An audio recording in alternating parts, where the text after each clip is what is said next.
అధికారంలోకి వచ్చి రేపు అక్టోబరు 11-12 తారీఖు దాదాపు 4 నెలలు పూర్తి అవుతుంది. అంటే ఇంకొక వారం రోజులు తక్కువ కొత్త ప్రభుత్వం కొలువు తీరి రాష్ట్రంలో 4 నెలలు పూర్తిగా వస్తుంది. ఈ ప్రభుత్వం అధికారంలోకి రాకముందు ప్రతిపక్షంలో ఉన్నప్పుడు చంద్రబాబు నాయుడు గారు, అదేవిధంగా ప్రస్తుత మంత్రి లోకేష్ గారు, ఉప ముఖ్యమంత్రి పవన్ కళ్యాణ్ గారు అంగన్వాడీల పట్ల వాళ్ళ ఉద్యమానికి, వాళ్ళ సమ్మెకు పరిపూర్ణమైన మద్దతు ప్రకటించారు.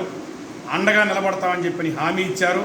అంతేకాదు ఆ తర్వాత ఎన్నికల మేనిఫెస్టోలో కూడా పొందుపరిచారు. గ్రాట్యుటీ మొదలుకొని మిగతా అన్ని సమస్యలు పరిష్కరిస్తామని 3 నెలల్లో అధికారంలోకి వచ్చిన 3 నెలల్లో సమస్యలు పరిష్కరిస్తామని చెప్పారు. దానితో ఆనంద డోలికల్లో తేలియాడినటువంటి అంగన్వాడీ వర్కర్లు, హెల్పర్లు పెద్ద ఎత్తున 196% పైగా అంగన్వాడీ వర్కర్లు అందరూ కూడా ఈ ప్రభుత్వం అధికారంలోకి రావాలని మనచ వాచ కర్మణ ఆశించారు. ఆ విధమైనటువంటి కృషి అంగన్వాడీలు చేశారు.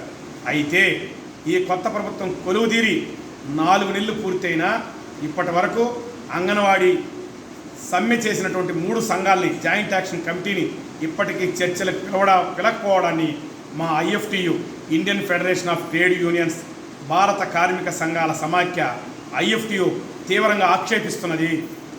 ఇప్పటికైనా అంగన్వాడీలను వెంటనే 3 సంఘాలని ప్రభుత్వం చర్చలకు పిలిచి గతంలో వాళ్ళు హామీ ఇచ్చిన విధంగా, ఎన్నికల మేనిఫెస్టోలో పెట్టిన విధంగా వెంటనే చర్చలకు పిలిచి సమస్యలు పరిష్కరించాల్సిన అవసరం ఉంది. ఒక పక్క వరదలు వచ్చినాయి, ఇంకో పక్క కొన్ని ఇబ్బందులు వచ్చాయి.